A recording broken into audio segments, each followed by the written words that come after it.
Komisi Benta ban penia Syaprang ya ka jingthu ban penbe yo pol sam hakawat ka baar apeng ka jalame gliabat Assam ka Regional Committee jong ka Riboy District menta ka sngi kala penlong ka jelang jong ka Regional Committee baningkong ka bahap Riboy District. Hakani ka jelang jong ka Riboy Regional Committee la penia hi do chairman ubadeiru sumbun mitrang ba ka jela uba persutun tensong ha ka jinon langru uba da sakhiat lamari ubadeu menteri sarkar u ameli ka nongpo uba Meral Bon CM u ameli ka jirang ba S Sotun ki MDC bat kumjuru u deputy commissioner lambat kwepat ki he officer kumjuru ki menteri bami khmat ya ki hima habakaran siklat thai kubor ba persutun ulong ba kani ka de ka jelang baningkong jong regional committee ka bahap apor riboy boro kawai bat hakani ka jelang lai krantang ya artli ki benta kata de ya ka desh domria bat ka block 2 Benta ka ganti ka bangi khot ngi kren tang arteli area ka banengkong ka de ka desh domria bat ka baar ka de ka block 2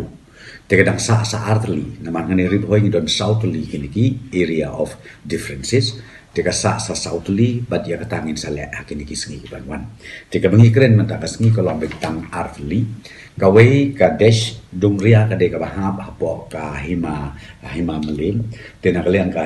hima melim kiawan nak liang jongki menteri kiawan nak liang jongki rangbasnong ban ya kendu ban ya plu jumut ha ka ba ya dei bat kitu ki area ki jaka boro namar ba kitu ki area ki bengla submit ya kini kisnong ki tau how aja ka wei ban claim na ka sarkar Assam ngia discuss ya ta ka wei adin ka wei bat ha ka ba kendu ngia yo ki input ya ki kot kisla nak liang jong kahima bat kumju na kalian jong kinong song snong la ni kirang ba snong ki kenhun kirang ba snong hapo jong ka ni area baro ka wei tinglai slok tinglai yo ki kot kisla bat ngi ailat shu ru na kalian ko beti la kidang don shu kan bunu ka kot kisla la ni ka kan kenja supporting document abhi na kalian jong jok lima melim rengkat bat kitu kinong song snong tu ki bawan meneru ki namar ki don ko forum ko joki ki kila penpau kila ai ki history borokot ba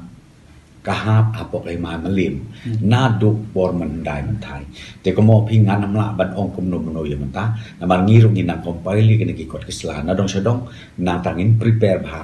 na dong sedong shwa begini kendu bat ka regional committee joka Assam government kani ka block 2 bapintip kahap apok kahima hakahima khairin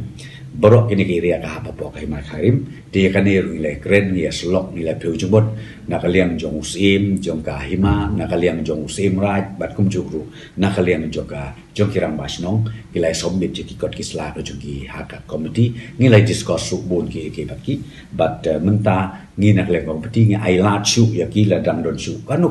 ka baki sngo baki dang don ban pa ki kot kisla kum ki supporting documents ya kanero ngi dang ailat ya ki bakin sa submit biang syaka committee but lada don kam nakaliang ka regional committee ngilong ready wat ban khot biang ro ka jingi keren sai sisin shwa bangin kendu bat ka regional committee jong ka sarkar Assam